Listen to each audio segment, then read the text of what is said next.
अस्सलाम वालेकुम students, welcome to my YouTube channel easy solutions of mathematics. हम लोग का टॉपिक चल रहा है असाइनमेंट मॉडल। असाइनमेंट मॉडल की पिछली दफ़ा मैंने आपको एग्जांपल नंबर 1 करवाई थी बैलेंस्ड मैट्रिक्स के अंदर के find the minimum solution of following assignment model.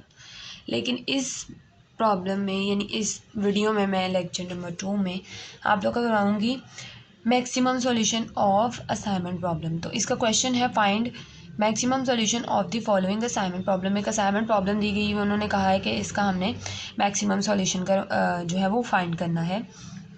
वो हम किस तरह से करेंगे कि सबसे पहले हम लोग देखेंगे कि पूरे जो असाइनमेंट प्रॉब्लम है उसके अंदर हमारे पास सबसे बड़ी वैल्यू कौन सी है। पूरी प्रॉब्लम में हमारे पास सबसे बड़ी वैल्यू कौन सी है, क्योंकि मैक्सिमम सॉल्यूशन उन्होंने कहा है तो इसका फाइंड करने का तरीका यही है कि सबसे पहले हम पूरी प्रॉब्लम में मैक्सिमम वैल्यू देखेंगे। Here is the highest value is 62, so we subtract each value from it. अच्छा जी, इस पूरे बॉक्स के अंदर हमारे पास सबसे बड़ी वैल्यू जो है वो 62 है। 62 सबसे बड़ी वैल्यू है। अब हमने क्या करना है कि हमने सारी वैल्यूज़ को 62 में से सब्ट्रैक्ट करवाना है। ये नहीं है कि हमने इसमें से इसको सब्ट्रैक्ट करना है। 30 में से 62 तो सब्ट्रैक्ट ही ना होगा तो वो नेगेटिव वैल्यू दे देगा। तो हमने 62 है तो हमने 62 में से सारी वैल्यूज़ का सब्ट्रैक्ट करना है। मतलब 62 minus 30, 62 minus 37, 62 minus 40, 62 minus 28, 62 minus 40, 62 minus 40, 62 minus 24, इस तरह एज इट इज़ सारी रोज़ और कॉलम्स यहाँ तक सबको सब्ट्रैक्ट कर लेना है हमने। सारी वैल्यूज़ को सब्ट्रैक्ट करने के बाद हमारे पास ये आया है 62 में से हमने 30 को जब सब्ट्रैक्ट किया तो हमारे पास 32 बचा। 37 को किया तो 25 आ गया, और हमने 62 में से 40 को किया तो हमारे पास 22 आ गया। तो ये आपने सब्ट्रैक्शन सिंपल कर लेनी है। उसके बाद हमारे पास ये जो है ये आ जाएगी प्रॉब्लम। अब हमने अपना वही वाला काम जो हम लोग पहले करते हैं, रो सब्ट्रैक्शन और कॉलम सब्ट्रैक्शन आगे से बिल्कुल सेम है, सिर्फ इतना सा डिफरेंस है कि जब भी मैक्सिमम आए तो आपने पूरी वैल्यू दे के मैक्सिमम का करना है। अब नेक्स्ट हम लोगों ने क्या करना है, हमने इसकी करनी है रो सब्ट्रैक्शन। रो सब्ट्रैक्शन हम लोग किस तरह से करेंगे, इसके अंदर हमने क्या करना है, पूरी रो देखनी है। पूरी रो के अंदर हमने सबसे मिनिमम वैल्यू देखनी है कि कौन सी है। पूरी रो में मिनिमम वैल्यू जो है हमारे पास सिर्फ 22 है। 22, ये भी 22। अब हमने क्या करना है, हर वैल्यू में से 22 को माइनस करना है, जिस तरह हम लोगों ने पहले किया था। पूरी रो में स्मॉलेस्ट वैल्यू जो है वो 22 है, तो हमने क्या करना है 32 माइनस 22, 25 माइनस 22, इसी तरह 34 माइनस 22, और यहाँ पे ज़ीरो आ जाएगा और बाकी सबको माइनस। इसी तरह से जब हमने सेकंड वाली में देखा, सब सेकंड वाली में भी 22 हमारे पास स्मॉलेस्ट वैल्यू है, तो हमने 22 माइनस 22, 38 माइनस 22, 35 माइनस 22 करना है। इस तरह करके सब में से इसमें भी 22 है, इसमें भी 22 है, इसमें 20, लास्ट वाली में हमारे पास ज़ीरो है, सॉरी इधर ज़ीरो है, तो इस रो में कोई फ़र्क नहीं पड़ेगा। तो रो सब्ट्रैक्शन जब हमने कर ली तो हमारे पास मैट्रिक्स कुछ इस तरह से आएगा। इस तरह से मैट्रिक्स आएगा। उसके बाद हमने इसकी क्या करनी है, इसकी करनी है हमने कॉलम सब्ट्रैक्शन। कॉलम सब्ट्रैक्शन के अंदर हम लोग क्या करते हैं, हम लोगों ने देखना फर्स्ट कॉलम जो है हमारे पास, पूरे कॉलम के अंदर स्मॉलेस्ट वैल्यू कौन सी है। इसके अंदर हमारे पास ज़ीरो है, तो हमने जो स्मॉलेस्ट होती है हमने पूरे कॉलम में से उसको माइनस करना होता है। तो 10 माइनस 0 करेंगे तो 10, 0 माइनस 0 करेंगे 0, 0 माइनस 0 करेंगे 0, 15 माइनस 0 करेंगे तब भी 15, 33 माइनस 0 करेंगे तो 33 आ जाएगा। नेक्स्ट हमारे पास इस पूरे में 3, इस पूरे में भी 0 है, तो ये भी एज इट इज़ आ जाएगी 3, 16, 8, 2, क्योंकि ज़ीरो जब सब में से ज़ीरो माइनस होगा तो कोई फ़र्क नहीं पड़ेगा। इसी तरह से इसमें भी 0 है, ये भी वैसे लिख लेते हैं 13, 7, 0, 21। चलें जी, इसके अंदर है, अब इसके अंदर स्मॉलेस्ट वैल्यू 4 है, तो अब हम 12 माइनस 4 करेंगे। सबसे पहले 12 माइनस 4 करेंगे तो हमारे पास 8 आ जाएगा। 19 में से जब हम 4 निकालेंगे तो हमारे पास 15 आ जाएगा, और 10 में से 4 निकालेंगे तो हमारे पास 6 आ जाएगा। 4 माइनस 4 0, और ये 24 आ गया। अब इसमें भी स्मॉलेस्ट वैल्यू 0 है, तो एज इट इज़ पूरी रो पे कोई फ़र्क नहीं पड़ेगा, 23। अब आ गया हमारा जो नेक्स्ट काम है वो इम्पोर्टेंट वाला, कि हमने असाइन किस तरह से करना है। जिसे हम लोगों ने पहले किया था, हम लोगों ने रो में देखना है जिसमें एक एक ज़ीरो होगा उसको हमने असाइन करते जाना है। पूरी रो में एक दो ज़ीरो है, इसको छोड़ दें। इस पूरी रो में कितने ज़ीरो हैं, सिर्फ एक ज़ीरो है, एक ज़ीरो। अच्छा, अब एक ज़ीरो, अब देखना है हमने इसके अंदर एक ज़ीरो है, तो इसके नीचे अब हमारे पास जितने भी ज़ीरो इसके नीचे या इसके ऊपर होंगे हमने उनको कर देना है क्रॉस। ये मैंने क्रॉस कर दिया इसको, ज़ीरो को। अच्छा, मैंने ज़ीरो थोड़ा सा बड़ा कर लिया ताकि क्रॉस जो है वो प्रोमिनेंट हो। ये इसको हमने कर दिया क्रॉस, इसके नीचे या ऊपर जो भी होगा ज़ीरो उसको हमने क्रॉस। पिछले प्रॉब्लम में तो था ही नहीं, ऊपर नीचे तो हमने नहीं था किया, अगर होता तो उसमें भी लास्ट में करते। अब इसको हमने क्रॉस कर लिया। अब सेकंड रो के अंदर कोई ज़ीरो नहीं है क्योंकि ये तो क्रॉस हो चुका है। अब नेक्स्ट रो के अंदर भी कोई ज़ीरो नहीं। अब लास्ट वाली जो रो है हमारे पास, उसके अंदर हमारे पास है ज़ीरो। इसको हमने स्क्वायर कर लिया। एक ही ज़ीरो था इसमें, एक ही ज़ीरो, जिसमें एक ही ज़ीरो उसको करना है, जिसमें ज़्यादा ज़ीरोज़ होंगे उसको छोड़ देना। अब हमने रो स्कैनिंग कर ली, सारी रोज़ को स्कैन करके देख लिया, जिसमें एक एक था हम उसको करते गए हैं साइन, और जिसमें ज़्यादा थे हमने उसको छोड़ दिया। अब हमने कॉलम वाइज देखना है। अच्छा, अब नेक्स्ट हमने क्या करना है, अब हमने कॉलम वाइज देखनी है वैल्यूज़। कॉलम वाइज अगर हम लोग देखें, फर्स्ट कॉलम में हमारे पास असाइनमेंट है, कोई ज़ीरो नहीं है, हो गई है।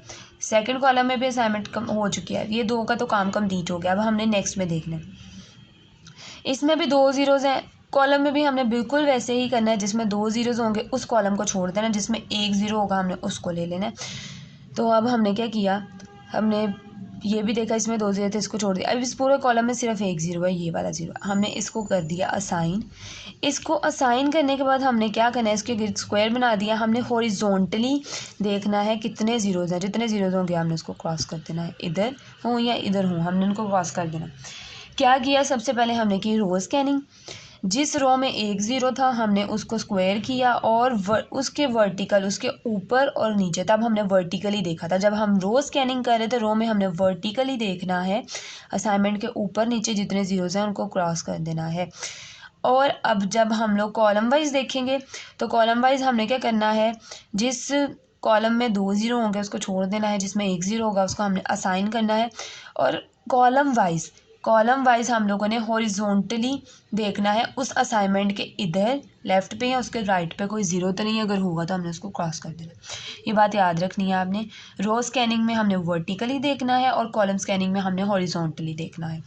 तो ये हमारा क्रॉस हो गया, इसको हमने असाइन कर दिया। अब नेक्स्ट हमारा कॉलम जो है वो ये है। नेक्स्ट कॉलम में भी हमारे पास सिर्फ एक ज़ीरो है।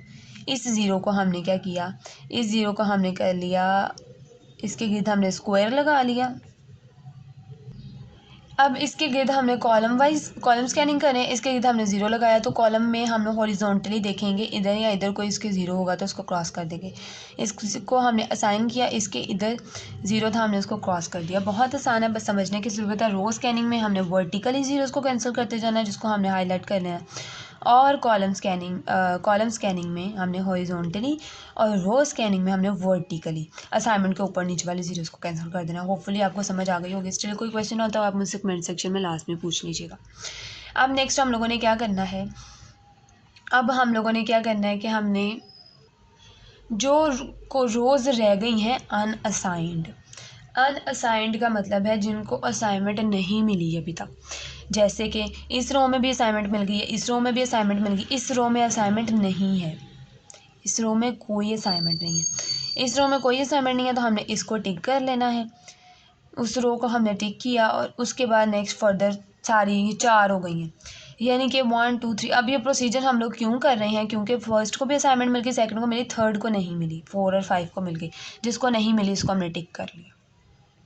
अब जो अनअसाइंड रो रह गई है जिसमें कोई असाइनमेंट नहीं है, उस वाली रो में, यानी ये ज़ीरो था इसको हमने क्रॉस किया हुआ है, इस वाली रो में यानी जो अनअसाइंड रहेगी जिसको हमने टिक किया है, अगर उस रो में कोई ज़ीरो है, एक ज़ीरो है जिसे हमने, यानी है तो सही ना, क्रॉस किया हुआ है, तो अनअसाइंड रो में अगर कोई ज़ीरो है तो हमने उसके कॉरस्पॉन्डिंग कॉलम को भी टिक कर लेना। कॉलम को भी टिक कर लिया। ये हमारे पास थी रो जिसमें कोई असाइनमेंट नहीं थी, तो उसमें ज़ीरो था। अगर उसमें ज़ीरो है तो हमने उसके कॉरस्पॉन्डिंग कॉलम को कर लेना है टिक, और जिस कॉलम को हमने टिक किया है अगर उसमें कोई असाइनमेंट है, यानी किसी ज़ीरो पे स्क्वायर लगा हुआ है, तो हमने उसकी कॉरस्पॉन्डिंग रो को भी टिक कर लेना है।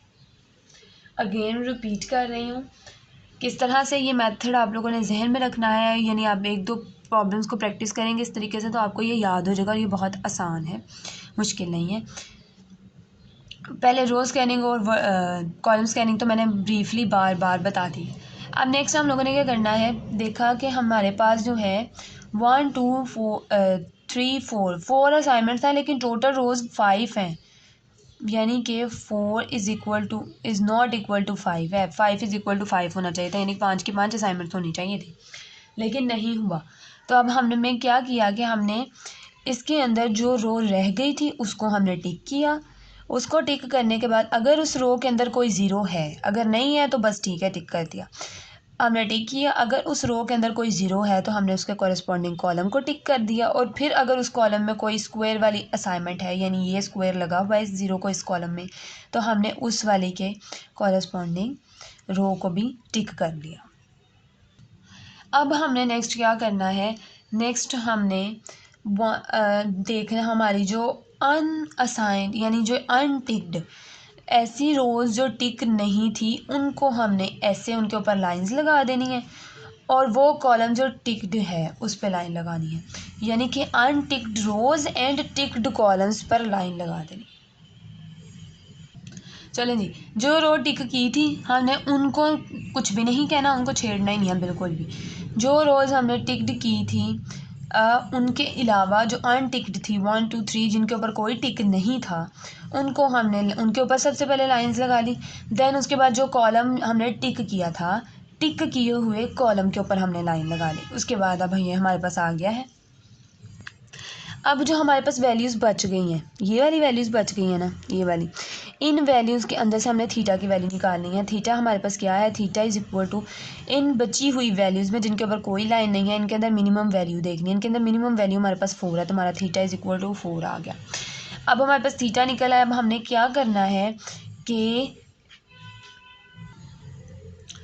जो वैल्यूज़ बच गई हैं उनमें से थीटा को सब्ट्रैक्ट कर लेना है। हमने उन वैल्यूज़ में से हमने थीटा को क्या करना है, सब्ट्रैक्ट कर लेना है। सबसे पहले देखते हैं, मैं आपको करके बताती हूँ। अच्छा जी, सेकंड रो के अंदर 16 है, 16 में से हमने 16 माइनस 4 करेंगे तो हमारे पास 12 आ जाएगा। मैं यहाँ इसकी पोजीशन पे लिख रही हूँ। उसके बाद 13 माइनस 4 करेंगे तो हमारे पास 9 आ जाएगा। 15 माइनस 4 करेंगे तो हमारे पास 11 आ जाएगा। देन 4 माइनस 4 करेंगे तो हमारे पास क्या आ जाएगा, 0 आ जाएगा। ये हो गया। उसके बाद नेक्स्ट हम लोगों ने 8 माइनस 4 किया तो हमारे पास 4 ही रहा। 7 माइनस 4 किया तो 3 आ गया। उसके बाद हमारे पास 6 माइनस 4 किया तो 2 आ गया। 5 माइनस 4 किया तो हमारे पास क्या आया, 1 आ गया। ये हो गया हमारा सारा। उसके बाद हमने क्या करना है कि जो इंटरसेक्शन पॉइंट्स होंगे, ये हॉरिजॉन्टल और वर्टिकल, इंटरसेक्शन पॉइंट का आपको पता ही होगा कि जहाँ पे हॉरिजॉन्टल और वर्टिकल लाइंस जो हैं आपस में इंटरसेक्ट करें। ये दो लाइंस मैंने लगाई, ये हॉरिजॉन्टल, ये वर्टिकल, ये यहाँ पे जहाँ पे मिल रही हैं वो इसका इंटरसेक्शन पॉइंट है। अब इन लाइंस का जो हमने यहाँ पे लगाई हैं उनका इंटरसेक्शन पॉइंट क्या है, फर्स्ट वाली जो है उसका इंटरसेक्शन पॉइंट 10 है। जो इंटरसेक्शन पॉइंट होगा जहाँ पे दो लाइन हॉरिजॉन्टल और वर्टिकल जो है वो इंटरसेक्ट कर रही होंगी, उस वैल्यू के अंदर हमने 4 को क्या करना है, ऐड कर देना है। फर्स्ट हमारा इंटरसेक्शन पॉइंट जो है वो है 10 प्लस 4 किया हमने यहाँ पे तो 14 आ गया। ये हो गया। उसके बाद हमने नेक्स्ट इंटरसेक्शन पॉइंट हमारा क्या है, 15 है। 15 में अब हमने 4 को ऐड करना है। 15 प्लस 4 किया तो हमारे पास क्या आया, 19 आ गया। इधर आ गया उसकी पोजीशन पे। 13 है, 13 प्लस ये भी इंटरसेक्शन पॉइंट है, हॉरिजॉन्टल वर्टिकल यहाँ पे इंटरसेक्ट करिए। 33 प्लस 4 किया हमारे पास, तो हमारे पास क्या आ गया, 37 आ गया। अब इसके अलावा हमारे पास कोई इंटरसेक्शन पॉइंट नहीं। जो वैल्यूज़ बच गई थी उनमें से हमने थीटा को सब्ट्रैक्ट करवा दिया, माइनस करवा दिया, और जो इंटरसेक्शन पॉइंट थे उनमें हमने थीटा को ऐड करवा दिया। बाकी किसी वैल्यू में बिल्कुल कोई चेंजिंग नहीं आएगी, वो सारी की सारी वैसी आएंगी। ये भी 0 था, 0 आ गया। ये भी 0 था, 0 आ गया। ये 3 था, 3 0। ये 8 था, 8 आ गया। यहाँ पे भी 0 था, 0 आ गया। नेक्स्ट हमारे पास 2 था, 0 0 21 0 24 4 एंड 23 हो गया हमारे यहाँ तक काम। अब हमने अगेन वही काम करना है, यही वाला प्रोसीजर करना है। हमने क्या करना है, हमने रो स्कैनिंग करनी है। जिस रो में एक ज़ीरो होगा उसको हमने असाइन कर देना है, उसको वर्टिकली हम लोगों ने उसके ज़ीरोस को कैंसिल कर देना है। इसमें 1 2 है, इसको भी छोड़ दें। इसमें भी 1 2 है, इसको भी छोड़ दें। इस पूरी रो में सिर्फ एक ज़ीरो है, उस ज़ीरो को हमने किया स्क्वायर। और रो स्कैनिंग है, रो स्कैनिंग में हमने वर्टिकली ज़ीरोस को कैंसिल करना है। ये ज़ीरो को मैंने कैंसिल कर दिया, उसके ऊपर नीचे जितने भी ज़ीरोज़ होंगे उनको कैंसिल कर देना, चाहे सारे ही ज़ीरो हों। नेक्स्ट रो में आ जाए, 2 ज़ीरो है, नहीं करना। इसकी वाली रो में देखें, यहाँ पे हमारे पास कितने ज़ीरो हैं, सिर्फ एक है। हमने उस ज़ीरो को किया रो वाइज, एक ज़ीरो था, हमने उस ज़ीरो को किया स्क्वायर और उसके ऊपर देखा, उसके ऊपर वर्टिकली देखा कोई ज़ीरो नहीं था, तो हमने किसी को क्रॉस नहीं किया। अब हमारी रो स्कैनिंग कंप्लीट हो गई। अब हमने कॉलम स्कैनिंग स्टार्ट करनी है। इस पूरे कॉलम में भी एक असाइनमेंट है, इसको भी छोड़ें। इस कॉलम में भी एक असाइनमेंट है, इसको भी छोड़ देना हमने। नेक्स्ट कॉलम में भी 2 ज़ीरो है, इसको भी छोड़ देना हमने। सिर्फ उस कॉलम को बिल्कुल कॉलम स्कैनिंग रो स्कैनिंग की तरह होती है, जिसमें 1 ज़ीरो होगा, हमने उसको असाइन करना है। अब हमारे पास है 8, 11, 2 और इसमें अंदर पूरे के अंदर सिर्फ 1 ज़ीरो है, इसको किया हमने स्क्वायर। और कॉलम स्कैनिंग इस तरह होती है। कॉलम स्कैनिंग के अंदर हम लोगों ने हॉरिजॉन्टली ज़ीरो कैंसिल करने हैं। कॉलम स्कैनिंग है, इसके अंदर 1 ज़ीरो था, हमने उसको हाईलाइट किया। अब हमने हॉरिजॉन्टली जितने ज़ीरोज़ होंगे उनको कैंसिल कर देना है। एक ही था, हमने उसको कैंसिल कर दिया। नेक्स्ट कॉलम में आ जाएं। यहाँ पे हमारे पास 2 ज़ीरोज़ हैं, यहाँ पे हमारे पास 2 ज़ीरो थे, हमने इसको भी छोड़ दिया। अब हमने क्या किया, हमारी रो स्कैनिंग हुई, वो भी कंप्लीट हो गई। कॉलम स्कैनिंग की, फिर वो भी कंप्लीट हो गई हमारी। अब हमने दोबारा रो स्कैनिंग करनी है। दोबारा रो स्कैनिंग करेंगे। अब ये वाली पूरी रो में देखें, इसमें 2 ज़ीरोज़ हैं, इसको भी छोड़ दें। नेक्स्ट रो देखें, नेक्स्ट रो के अंदर हमारे पास ये ज़ीरो तो डिलीट हो गया है, ये तो क्रॉस हो गया, इसको हम कंसीडर नहीं करेंगे। बाकी कितने ज़ीरो बचे, 1 ज़ीरो, इसको हमने किया, अब वो हाईलाइट कर लिया, स्क्वायर कर लिया इसके गिर्द। अब हमने इसके अंदर अब हमने क्या किया, रो स्कैनिंग कर रहे हैं। रो वाइज हमारे पास 1 ज़ीरो था, उसको कर लिया। तो रो स्कैनिंग में वर्टिकली ज़ीरोज़ कैंसिल होते हैं, तो हमने इस ज़ीरो को कैंसिल कर दिया। उसके बाद अब हम लोग नेक्स्ट रो पे आए। इस रो में भी असाइनमेंट है, इस रो में भी असाइनमेंट मिल चुकी है, इस रो में भी असाइनमेंट मिल चुकी है। अब हमने क्या करनी है, अब हमने कॉलम स्कैनिंग स्टार्ट करनी है, जब तक हमारे 5 की 5 असाइनमेंट्स हो नहीं जाती। कॉलम स्कैनिंग स्टार्ट करें दोबारा से। इसमें भी असाइनमेंट है, इसको भी छोड़े, सिर्फ इसमें असाइनमेंट नहीं। अच्छा, अब इस पूरी रो कॉलम के अंदर हमारे पास सिर्फ 1 ज़ीरो बचा हुआ है। 1 ज़ीरो था, वो डिलीट हो चुका है और उसके बाद 1 ज़ीरो बच गया, तो हमने उसको किया स्क्वायर। और कॉलम स्कैनिंग के अंदर हम जब भी जब भी किसी ज़ीरो को स्क्वायर करते हैं, तो कॉलम स्कैनिंग में हम लोग वर्टिकली ज़ीरोज़ कैंसिल करते हैं। तो वर्टिकली ऑलरेडी 1 ज़ीरो डिलीटेड था और कोई ज़ीरो नहीं था, तो हमने इसको छोड़ दिया। अब देखें जी, अब हमारी असाइनमेंट्स कितनी हैं, 5, 1 2 3 4 5, और हमारी रोज़ कितनी है, वो भी 5। तो हमारा सेटिस्फाई हो गया ना, ये हमारा ऑप्टिमल टेबल आ गया है। अब हम लोगों ने क्या करना है, अब हमने अपनी मैक्सिमम सॉल्यूशन निकाला है। मैक्सिमम सॉल्यूशन हमारा कुछ इस तरह से आएगा। गिवन क्वेश्चन के अंदर हमने देखना है यहाँ पे कौन सी वैल्यू पड़ी हुई है, यानी फर्स्ट रो में 3rd पे और सेकंड रो में 5th पे कौन सी वैल्यू पड़ी हुई है, हम वो देखते हैं। फर्स्ट रो में 3rd पे 40 है और सेकंड रो में लास्ट पे 36 है, यानी 5th पे, तो 40 + 36 आ गया। उसके बाद हमने देखनी है 3rd में 1st और 4th रो में 4th नंबर पे। 3rd में 1st जो है हमारे पास 40 है और 4th रो में हमारे पास 4th नंबर पे 36 है, तो फिर 40 + 36 और लास्ट हमने ये 2 वाली देखनी है। तो यहाँ पे हमारे पास 7 क्या पड़ा हुआ है, यहाँ पे हमारे पास 62 पड़ा हुआ है, तो हमने 62 लिखा। इन सबको ऐड किया, हमारे पास 214 आंसर आ गया है, जो कि हमारी क्या है, मैक्सिमम सॉल्यूशन और मैक्सिमम वैल्यू ये आ गई हमारी। और यहाँ पे हमारा क्वेश्चन हो गया है कंप्लीट। मैंने बहुत अपनी भरपूर पूरी कोशिश की है कि आप लोगों को समझ आ जाए। अगर अभी भी स्टिल आपका कोई क्वेश्चन है तो आप मुझसे कमेंट सेक्शन में पूछें, आई विल आंसर। और अगर आपको मेरी वीडियो पसंद है तो प्लीज़ मेरी वीडियो को लाइक करें, मेरे चैनल को सब्सक्राइब करें, अपने फ्रेंड्स के साथ ज़्यादा से ज़्यादा शेयर करें। Thank you so much.